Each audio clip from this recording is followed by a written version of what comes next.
ఎవరు ఏం చేస్తాం మాకెందుకు, ఎవడి వ్యక్తిగత జీవితం మీరు ఏం చేస్తా నాకు నేను ఎప్పుడు మాట్లాడాను. మన ఎమ్మెల్యేస్ కూడా ఇదే చెప్పారు, మేము నలిగి ఇక్కడ దాకా వస్తే మీ పర్సనల్ కాంటాక్ట్ తోటి మీరు దిగజార్చగానే చేసించాలని అభ్యర్థించాను అందరు. 14 సంవత్సరాలు మా వాళ్ళు రోడ్ల మీద పడి నలిగి కేసులు పెట్టించుకొని వస్తే మీరు తక్కువని ఎమ్మెల్యేలు అయిపోయి మీరు కూర్చొని దిగజార్చకండి, ఇంకా చాలా మీరు కూర్చోబెట్టి మీరు ఇద్దరికి నమస్కారం పెడతానని చెప్పాను ఇద్దరికి.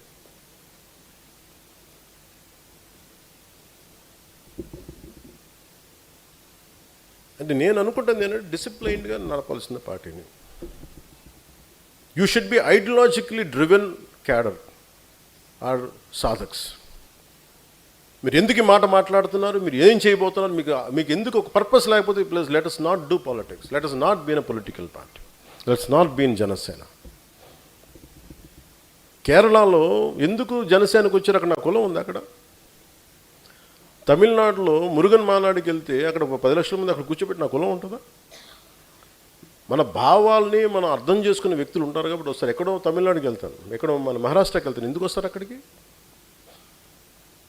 తెలంగాణలో కూర్చొని ఒక ఎంపీటీసీలుగా గెలుస్తారు, లోకల్ బాడీస్లో గెలుస్తారు. వాళ్ళు నన్ను వచ్చి కలవను కూడా కలవాల, కానీ జెండా పెట్టుకుని గెలిచేశారు, గుర్తుకు పెట్టుకుని గెలిచేశారు చాలామంది. అంటే భావం తాలూకు గొప్పది, భావ తీవ్రత అంత గొప్పది. ప్రజా యుద్ధ నౌకని గద్దర్ గారు కూర్చోబెట్టి నన్ను ఎందుకు ఇష్టపడతారు? ఒక దళిత కులానికి చెందిన ఒక మహాకవి, ఒక మహాగాయకుడు నన్ను చూసి ఎందుకు ఇష్టపడతారు? భావాన్ని చూసి ఇష్టపడతారు. ఇది అర్థం కాకుండా కూర్చోబెట్టి నువ్వు ఇక్కడున్న కొంతమంది నాయకులు ఆంధ్రప్రదేశ్లో నువ్వు కాపులకి ఏం చేసావు, కాపులకి ఏ రోజు నిలబడి నేను చెప్పాను అసలు? నాకు ఎంత విసుకొస్తుంది, మీరు ఎందుకు ఇంత దిగజారుస్తారు? నిజంగా వాళ్ళు ఒకసారి ఈ రోజున సభాముఖంగా వాళ్ళందరికీ చెప్తున్నాయి, మాట్లాడండి, మీకు కూడా చెప్పాలి. ఒకసారి మీరు అనిపిస్తారు ఎందుకు మాట్లాడమంటే, ఈ సందర్భాన్ని పురస్కరించుకొని నన్ను విమర్శించే కాపు నాయకులందరికీ కూడా నా సమాధానం చెప్తాను. 12 సంవత్సరాల తర్వాత నా మౌనాన్ని వీడి చెప్తున్నాను. నేను ఎప్పుడూ వచ్చింది ఒక కులం కోసం రాలా. కాపు నాయకులందరికీ ఇబ్బంది ఉందని చెప్తున్నాను. నేను ఒక కులం కోసం రాలా. నా దేశం కోసం వచ్చాను, నా నేల కోసం వచ్చాను, నా రాష్ట్రం కోసం వచ్చాను. మీరు నన్ను ఒక కుల నాయకుడిగా పెట్టాలనుకుంటే ఒక పని చేస్తాను. నన్ను విమర్శించే కుల నాయకులందరికీ కూడా, కాపు కుల నాయకులందరికీ మీ గురించి ఒక చక్కటి వివరణ ఇస్తాను. మీరే ముఖ్యమంత్రి అభ్యర్థిగా మీ అందరూ ఏకాభిప్రాయం సాధించండి. నన్ను విమర్శించే వాళ్ళందరూ ఒక ఏకాభిప్రాయాన్ని సాధించాలి. ఈ మధ్య నన్ను విమర్శిస్తున్న నాయకుడిని మీరు పని చేయండి, మీరే ముఖ్యమంత్రి అభ్యర్థిగా మీరు ప్రకటించుకోండి, మీరు నిలబడండి. సంపూర్ణంగా మీ వెంట ఉండే ఎంతమంది కుల సభ్యులు ఉంటారో వాళ్ళందరితోటి మీరు ముఖ్యమంత్రి అయిపోయిన సంతోషం. నేను కూడా మీకు కంగ్రాచులేట్ నోట్ పంపిస్తాను. మీరు ముఖ్యమంత్రి, నా మీద కూడా కేసులు పెట్టుకోండి, గతంలో వీడు ఇలా చేశాడని చెప్పి, ఇబ్బంది లేదు నాకు. విమర్శించే కాపు నాయకులు కూడా నేను ఒకటే చెప్తున్నాను, మాట్లాడితే రంగయ్య గారిని పట్టుకొస్తారు. జనసేన కూర్చోబెట్టి టీడీపీ కమ్మాయిలు మాట్లాడుతుంటారు. నేను చెప్తాను, మీరు ఇష్టపడే రంగయ్య గారు, ఆయన సతీమణి కమ్మ సామాజిక వర్గానికి చెందిన వ్యక్తి. వాళ్ళ బిడ్డలు, వారిద్దరు పుట్టిన బిడ్డలు ఇద్దరు 2 కులాలకు చెందిన వాళ్ళు అవుతారు. అంటే మీకు మీరు ఎంత కన్వీనియంట్గా ఉందంటే మీ రాజకీయం, అది చూడరు.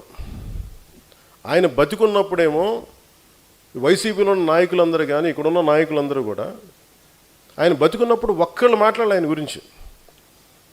చనిపోగానే ఈరోజు అందరికీ కోపాలు వచ్చేసింది. ఎందుకంటే మరి ఏం కూర్చోబెట్టి నా మీద పడ్డారు. నేను ఎప్పుడు కులం ప్రస్తావన తీసుకుని నేను ఎప్పుడు రాలేదు.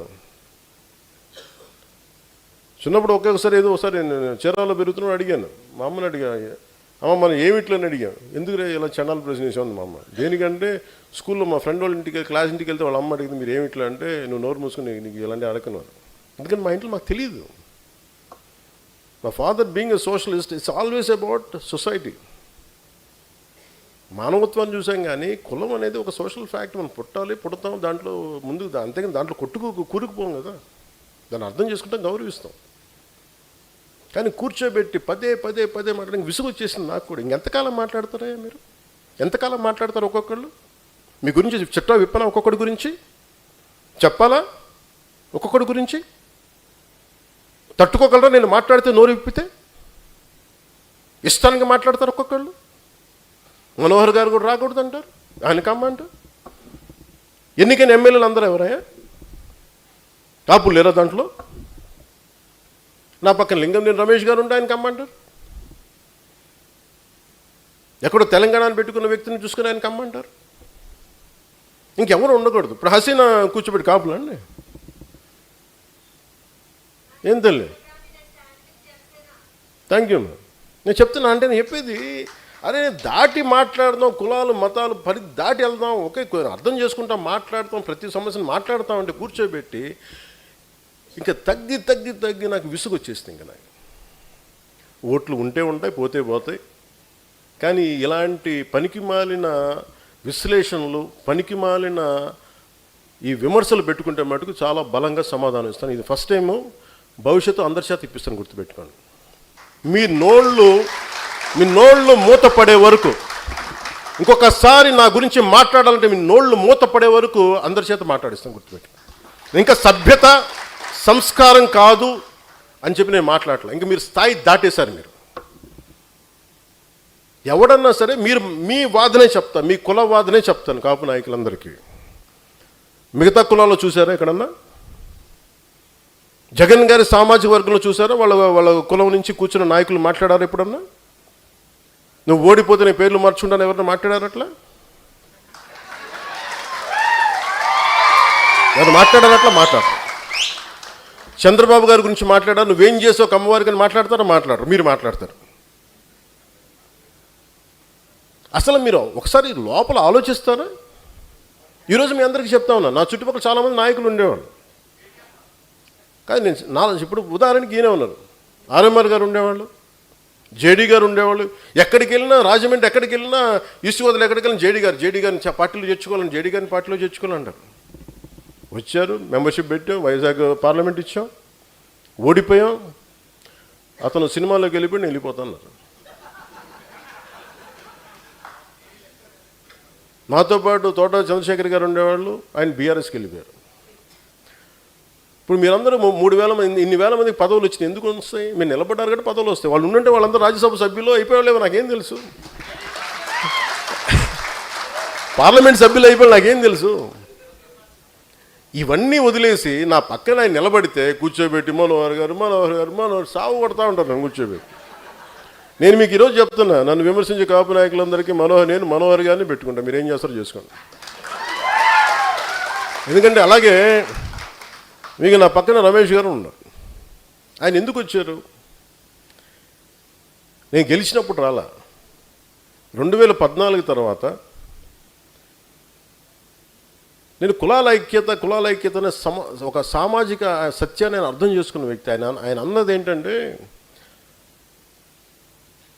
మేము విజయవాడలో మేము గొడవలు చూసాం సార్, కులాల మధ్య వ్యాపారం అన్ని అంటే మానవ సంబంధాలు దెబ్బతింటాయి.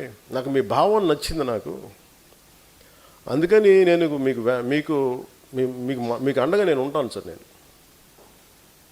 పాపం ఆయన నా పక్కన ఉన్నప్పుడు నేను ఎప్పుడు టీడీపీ సపోర్ట్ చేసిన, టీడీపీతో గొడవ పెట్టుకుని ఆయన పక్కనకి వస్తే అందరూ ఆయన కూర్చోబెట్టి ఆయన సామాజిక వర్గంతో తిట్టి ఈరోజు కూర్చోబెట్టి మాట్లాడితే పాపం నేను వచ్చినప్పుడు ఆయన నాతో పాటు ఉన్నప్పుడు నేను టీడీపీకి వ్యతిరేకంగా, టీడీపీకి నేను ప్రో లేను. 2019లో ఆయన 14-15 తర్వాత నేనంటే ఇష్టం ఆయనకి వ్యక్తిగతంగా. ఎందుకంటే ఆయనకి నేను హీరోగా ఇష్టం, ఆయనకి నా సినిమాలకి ఆయన అభిమాని, నాకు అభిమాని, పొలిటికల్గా నా భావజాలని కూడా ఆయన అభిమాని. ఆయన కూర్చున్నప్పుడు నిజంగా కనుక ఆయన వీళ్ళు ఈ కాపు నాయకులు చెప్పినట్టుగా ప్రభావితం చేస్తుంటే నేను 2019లో కూర్చోబెట్టి టీడీపీతో ఎందుకు కూడా పెట్టుకుంటాను? అంత మాత్రం కామన్ సెన్స్ మీకు లేదా కాపు నాయకులందరికీ, మాట్లాడే వాళ్ళందరికీ? ఇంకా మీరు ఎక్కడో చోట నేను చెప్తున్నాను, మీరందరికీ ఇలాంటి కులాల గురించి మాట్లాడినప్పుడు మీరందరూ సాధకులందరూ ఏకబిగిన మీరు సామాజిక మాధ్యమాల్లో మాట్లాడండి. నేను ఇప్పుడు మీకు చెప్తున్నాను, మాట్లాడండి బలంగా.